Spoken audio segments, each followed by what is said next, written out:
नई कैबिनेट पर धमाका, फिर फंसी वसुंधरा। मोदी शाह की रणनीति से हड़कंप। राजस्थान में खेल, कांग्रेस चारों तरफ फेल। नमस्कार, कैपिटल टीवी में आपका स्वागत है और मैं आपके साथ प्रिया बिस्ट। राजस्थान में सीएम के बाद मंत्रिमंडल को लेकर फिर बवाल मच गया है। वसुंधरा राजे खेल करने पर उतर आई हैं। पीएम मोदी एक बार फिर गुस्से में आ गए हैं, तो दूसरी तरफ नए नवेले सीएम भजनलाल शर्मा के एक्शन ने गहलोत पायलट को हिलाकर रख दिया है। तो सबसे पहले बात मंत्रिमंडल गठन में फंसे पेज की करेंगे कि आखिर क्यों राजस्थान में इतनी ड्रामेबाजी हो रही है और वसुंधरा राजे क्या चाहती है। दरअसल किसी भी वक्त मंत्रियों की नामों की धमाकेदार लिस्ट खुल सकती है, क्योंकि दिल्ली से फैसला हो चुका है, बस ऐलान का इंतजार है। सियासत में चर्चा है कि नए मंत्रिमंडल के नाम की सूची केंद्रीय मंत्री अमित शाह के पास है, लेकिन लिस्ट में वसुंधरा राजे अटक गई हैं। दरअसल वसुंधरा राजे को दिल्ली में हुई मंत्रिमंडल विस्तार की उच्च स्तरीय बैठक से भी बाहर रखा गया है। हालांकि बीजेपी के तमाम बड़े नेता इस बैठक में शामिल हुए, लेकिन वसुंधरा से दूरी बनाई गई। इस बात से भी वसुंधरा राजे काफी नाराज है। इसी वजह से गृह मंत्री अमित शाह पीएम मोदी से चर्चा करने के बाद मंत्रिमंडल तय करेंगे। मंत्रिमंडल में 25 से 27 विधायकों को जगह दी जा सकती है। ऐसे में मंत्रिमंडल में वसुंधरा राजे के समर्थक विधायकों को जगह दी जाएगी या नहीं, इसे लेकर संशय की स्थिति बनी हुई है। अब आशंका है कि वसुंधरा राजे को ड्रामेबाजी के बाद भी सीएम की कुर्सी नहीं मिली, तो अब तो वो अपने लोगों को मंत्री बनाए जाने के लिए बवाल कर सकती है। फिर से विधायकों को इकट्ठा कर पार्टी की मुसीबत बढ़ा सकती है। खैर, उससे तो कुछ होगा नहीं, वसुंधरा अपना ही नुकसान करेंगी, जैसे कि उन्होंने सीएम के ऐलान से पहले नाटक दिखाकर किया, जिसके बाद पार्टी ने भी एक्शन मोड में आकर साफ संदेश दे दिया कि जो ड्रामा दिखाएगा, पार्टी की मुसीबत बढ़ाएगा, उसका पत्ता साफ है। वसुंधरा थोड़े वक्त के लिए शांत बेशक बैठ गई, लेकिन अगर मंत्रिमंडल से भी उनका पत्ता साफ किया गया तो वो फिर से बागी होने में वक्त नहीं लगाएंगी।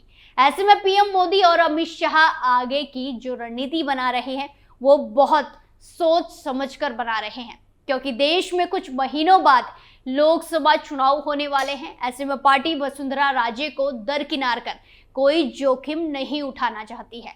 लोकसभा चुनाव के मद्देनजर जातीय और क्षेत्र के समीकरणों के आधार पर राज्य समर्थक विधायकों को मंत्रिमंडल में जगह दी जा सकती है, लेकिन हर बार की तरह मंत्रिमंडल के नामों का फैसला भी चौंकाने वाला होगा। चर्चा है कि जिस तरीके से बीजेपी ने नए चेहरे के तौर पर मुख्यमंत्री भजनलाल को बनाया, उसी तरह नए मंत्रिमंडल में भी कुछ नए विधायकों को मौका मिल सकता है।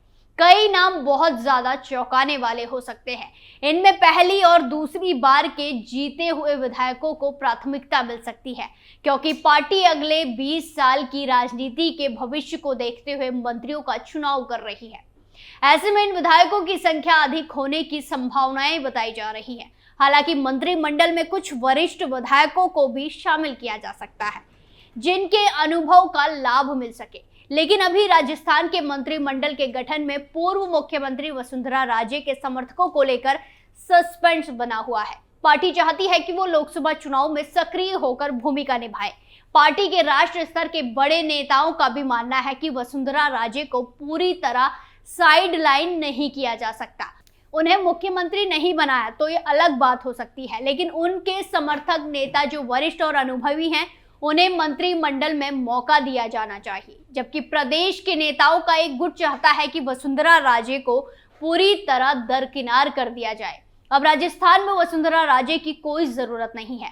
चर्चा है कि लोकसभा चुनाव को देखते हुए पार्टी वसुंधरा राजे से जुड़े कुछ वरिष्ठ और अनुभवी नेताओं को मंत्रिमंडल में शामिल कर सकती है। लेकिन आगे आगे देखिए, मंत्रिमंडल का फैसला चौंकाने वाला भी हो सकता है।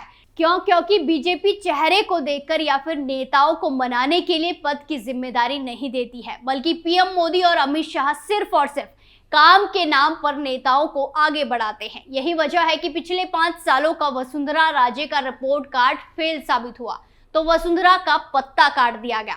वसुंधरा राजे की रिजॉर्ट पॉलिटिक्स भी फिर धरी की धरी रह गई। वहीं दूसरी तरफ सीएम भजनलाल भी दिल्ली के लिए रवाना हो गए हैं। मंत्रिमंडल में बड़ा खेल होने वाला है, इसीलिए उन्हें दोबारा दिल्ली बुलाया गया है। जब दिल्ली का सियासी पारा गर्म है तो भला कैसे राजस्थान में मोदी शाह की जोड़ी चमत्कार नहीं करेगी। खैर, जल्द नामों का धमाका तो होने ही वाला है, लेकिन किस आधार पर भजन लाल शर्मा की कैबिनेट तैयार की जाएगी, जातिगत समीकरणों का क्या आधार होगा, चलिए आपको बताते हैं। दरअसल लोकसभा चुनाव को देखते हुए बीजेपी जातिगत समीकरणों का पूरा ध्यान रखेगी। इसके चलते नए मंत्रिमंडल में एसटी के 3, एससी के 2, ब्राह्मण के 1, जाट के 3 और राजपूत समाज से 3 विधायकों को मंत्री पद का मौका मिल सकता है। इसी तरह उदयपुर संभाग से 3, जोधपुर संभाग से 2, शेखावटी से 2, बीकानेर संभाग से 2 से 3, अजमेर संभाग से 2 और कोटा संभाग से 2 विधायकों को मंत्री बनाया जा सकता है। नए मंत्रिमंडल में किरोड़ी लाल मीणा, जोगेश्वर गर्ग, बाबा बालकनाथ, झाबर सिंह खर्रा, महंत प्रताप पुरी को जगह मिल सकती है। इसी तरह राजवर्धन सिंह राठौर, श्रीचंद्र कृपलानी, जितेंद्र गोठवाला, संदीप शर्मा, जगत सिंह, अजय किलक, दीप्ति महेश्वरी, भैराराम सियोल, जवाहर बेडम, सिद्धि कुमारी तमाम ऐसे नाम हैं जो चर्चाओं में चल रहे हैं। खैर, वसुंधरा के हाथ यहां भी खाली होने की आशंका जताई जा रही है, क्योंकि 25 साल में पहली बार राजस्थान की विधानसभा काफी बदली हुई दिखाई दे रही है।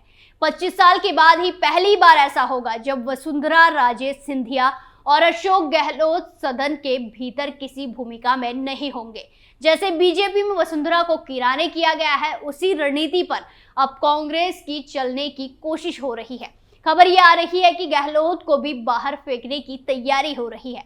वो कैसे चले आपको बताते हैं। दरअसल मध्य प्रदेश, राजस्थान और छत्तीसगढ़ की सियासी जंग में कांग्रेस की घिनौनी हार हुई है और बीजेपी ने बम्पर जीत हासिल कर नए चेहरों को आगे बढ़ाया है। लेकिन अब कांग्रेस बीजेपी की नकल करने की कोशिश कर रही है। बीजेपी के फॉर्मूले पर चलकर कांग्रेस ने अपने पुराने शत्रपों को किनारे लगाना शुरू कर दिया है।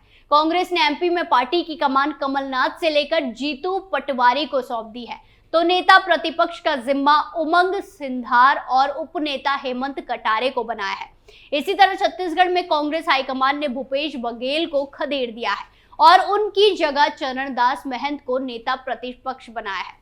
राजस्थान में कांग्रेस ने अभी तक भले ही कोई फैसला नहीं किया, लेकिन माना जा रहा है कि कमलनाथ, बघेल की तरह अशोक गहलोत को भी किनारे लगाने की स्ट्रेटेजी है। पिछले 2.5 दशक से राजस्थान में वसुंधरा राजे, मध्य प्रदेश में शिवराज सिंह चौहान और छत्तीसगढ़ में रमन सिंह के इर्द गिर्द बीजेपी की सियासत सिमटी रही। उसी तरह से कांग्रेस में भी 3 शत्रप काबिज थे। राजस्थान में अशोक गहलोत, मध्य प्रदेश में दिग्विजय सिंह, कमलनाथ और छत्तीसगढ़ में भूपेश बघेल, टीएस सिंहदेव कांग्रेस के चेहरे थे। बीजेपी और कांग्रेस अपने अपने इन्हीं शत्रपों को आगे रखकर चुनाव लड़ती रही, जिसके चलते पार्टी की नई लीडरशिप खड़ी नहीं हो पा रही थी। लेकिन बीजेपी चुनावी जंग जीतकर और कांग्रेस ने हार कर पुराने चेहरों को किनारे कर दिया। वहीं कांग्रेस ने भी अब चुनावी मात खाने के बाद अपने पुराने नेताओं की जगह नए नेताओं को सियासी तवज्जो देने का प्लान बनाया है। इसकी झलक मध्य प्रदेश और छत्तीसगढ़ के बदलाव में साफ दिख रही है। अब लोगों की नजर राजस्थान में लगी है, तो ऐसे में आशंका जताई जा रही है कि जल्द ही पूर्व सीएम अशोक गहलोत को कांग्रेस किनारे कर सकती है और उनकी जगह सचिन पायलट को दे सकती है। सचिन पायलट भी इसी इंतजार में है। अगर उन्हें कमान नहीं दी गई तो खेल बिगड़ना तो तय है। दरअसल पिछले चुनाव में राजस्थान कांग्रेस की कमान सचिन पायलट के हाथों में थी, तो कांग्रेस चुनाव जीत गई। लेकिन इस बार गहलोत की मनमानी चली और कमान भी गहलोत के लोगों को दी गई। गोविंद सिंह डोटासरा तो कांग्रेस प्रदेश अध्यक्ष बनाया गया। नतीजा क्या रहा? कांग्रेस की ऐसी हार हुई कि पार्टी नेता किसी को भी मुंह दिखाने लायक नहीं रहे। आलाकमान को भी एहसास हो गया कि उन्होंने गहलोत को आगे बढ़ाकर बहुत बड़ी गलती कर दी है। इसीलिए अब गहलोत को धक्का मारने की तैयारी चल रही है और कमान पायलट, खेमे या फिर किसी नए चेहरे को मिल सकती है। आने वाले दिनों में और भी बड़ा बदलाव कांग्रेस में देखने को मिल सकता है। राजतिलक में आज के लिए इतना ही। नए मुद्दे के साथ फिर पेश होंगे, तब तक के लिए देखते रहिए कैपिटल टीवी। नमस्कार।